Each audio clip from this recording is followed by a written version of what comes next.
Pagi itu, seperti biasa, kantor pemerintahan di Lebak tampak sepi.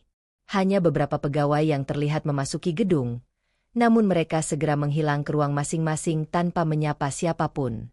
Di ruang administrasi, meja-meja penuh dengan tumpukan berkas yang belum tersentuh.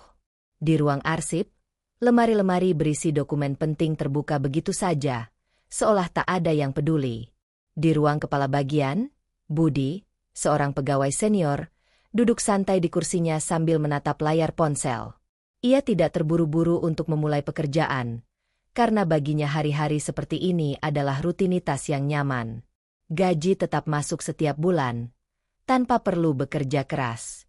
Di ruang staf administrasi, Ani dan Dedi sedang asyik berbincang tentang acara hiburan malam sebelumnya.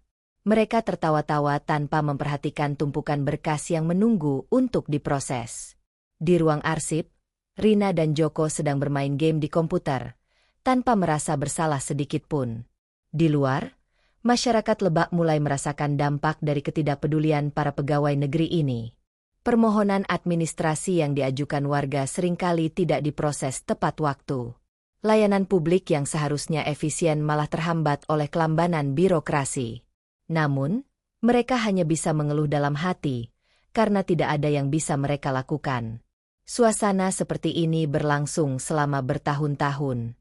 Para pegawai negeri menikmati gaji buta, sementara masyarakat terus menanggung akibatnya. Namun, semua itu akan segera berubah. Di sebuah warung kopi kecil di pusat kota Lebak, sekelompok warga sedang berkumpul. Mereka membicarakan keluhan mereka tentang pelayanan publik yang buruk. Sudah capek bolak-balik ke kantor, tapi berkas kita nggak pernah selesai, kata Pak Udin, seorang petani. Iya, saya juga gitu. Sudah hampir sebulan, surat izin usaha saya belum keluar, tambah Bu Siti, seorang pedagang. Mereka itu cuma duduk manis. Gaji tetap masuk. Kita yang susah, ujar Pak Joko, seorang nelayan. Mereka semua mengangguk setuju. Namun, mereka merasa tidak berdaya. Siapa yang bisa mengubah keadaan ini? Di sudut ruangan, seorang pemuda muda, Andi, mendengarkan percakapan mereka. Ia merasa prihatin dengan kondisi ini. Namun, ia juga merasa bingung. Apa yang bisa ia lakukan untuk membantu? Andi adalah seorang mahasiswa yang baru saja menyelesaikan studinya di luar kota. Ia kembali ke Lebak dengan harapan dapat berkontribusi untuk daerahnya. Namun, ia tidak menyangka bahwa ia akan dihadapkan pada kenyataan pahit seperti ini. Suatu hari, Andi memutuskan untuk mengunjungi kantor pemerintahan Lebak. Ia ingin melihat langsung bagaimana proses pelayanan publik berjalan. Setibanya di sana, ia disambut oleh suasana yang tidak jauh berbeda dengan yang ia dengar.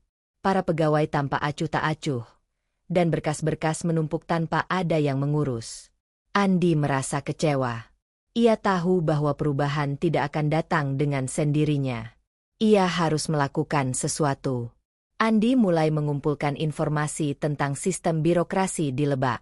Ia berbicara dengan warga, mendengarkan keluhan mereka, dan mencatat masalah-masalah yang sering muncul. Ia juga mengunjungi kantor-kantor pemerintahan untuk memahami alur pelayanan publik. Setelah mengumpulkan data, Andi menyusun sebuah proposal yang berisi rekomendasi untuk meningkatkan efisiensi dan transparansi dalam pelayanan publik. Ia mengusulkan penggunaan teknologi informasi untuk mempermudah proses administrasi, pelatihan bagi pegawai untuk meningkatkan profesionalisme, dan sistem pengawasan yang lebih ketat untuk mencegah penyalahgunaan wewenang. Dengan penuh keyakinan, Andi mengajukan proposal tersebut kepada Gubernur Lebak. Ia berharap bahwa dengan dukungan dari pemerintah daerah, perubahan yang diinginkan dapat terwujud. Gubernur Lebak, yang baru saja dilantik, mendengar tentang proposal Andi. Ia terkesan dengan inisiatif pemuda tersebut dan memutuskan untuk melakukan inspeksi mendalam ke kantor-kantor pemerintahan di Lebak. Pada hari yang telah ditentukan, Gubernur tiba di kantor pemerintahan Lebak. Ia langsung memeriksa setiap ruangan, berbicara dengan pegawai, dan meninjau berkas-berkas yang ada. Hasilnya sangat mengecewakan. Banyak pegawai yang tidak disiplin, dan banyak berkas yang tidak diproses dengan baik. Gubernur merasa marah. Ia tidak bisa membiarkan keadaan ini terus berlanjut. Gubernur baru, yang dikenal tegas dan berkomitmen untuk perubahan, tiba di Lebak dengan semangat untuk memperbaiki sistem pemerintahan yang telah lama terlantar. Ia mendengar keluhan masyarakat tentang buruknya pelayanan publik dan memutuskan untuk melakukan inspeksi mendalam ke kantor-kantor pemerintahan di seluruh Kabupaten Lebak. Pada suatu pagi, Gubernur bersama timnya mengunjungi beberapa kantor pemerintahan secara mendadak.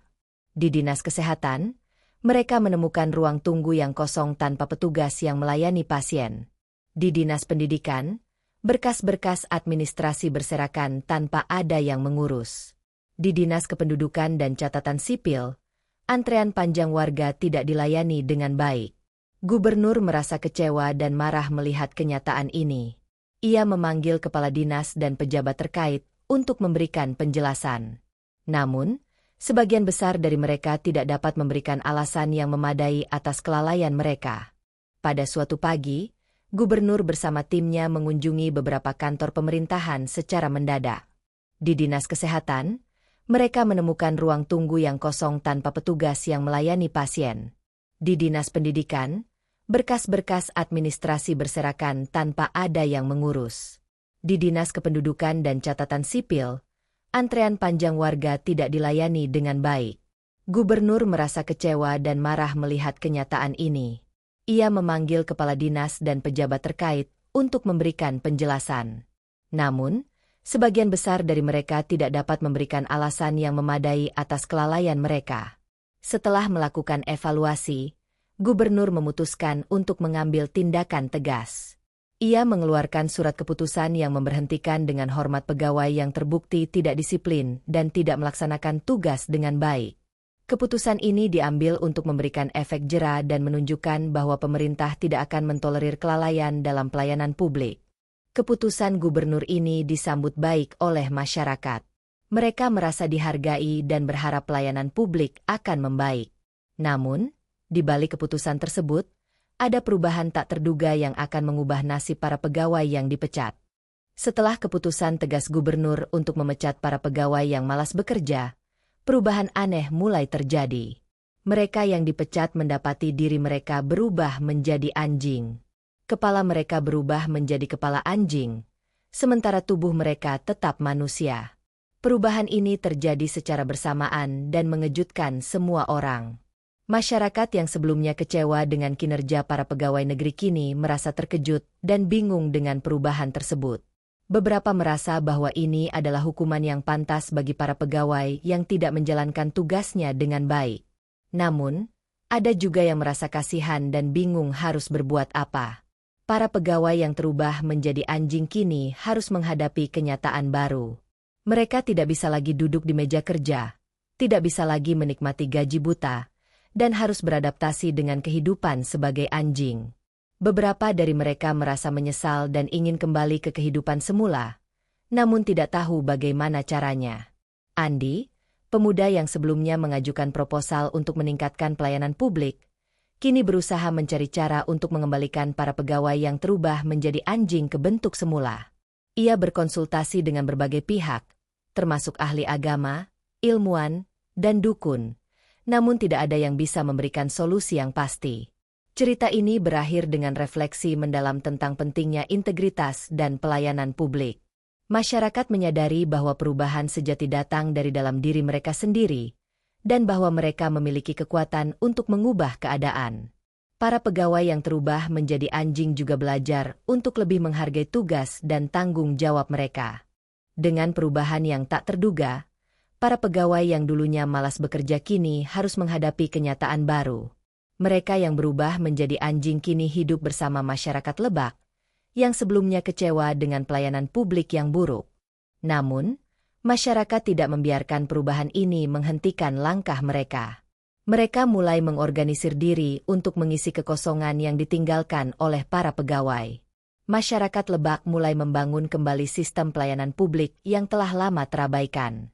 Dengan semangat gotong royong, mereka bekerja bersama untuk memastikan bahwa setiap warga mendapatkan pelayanan yang layak.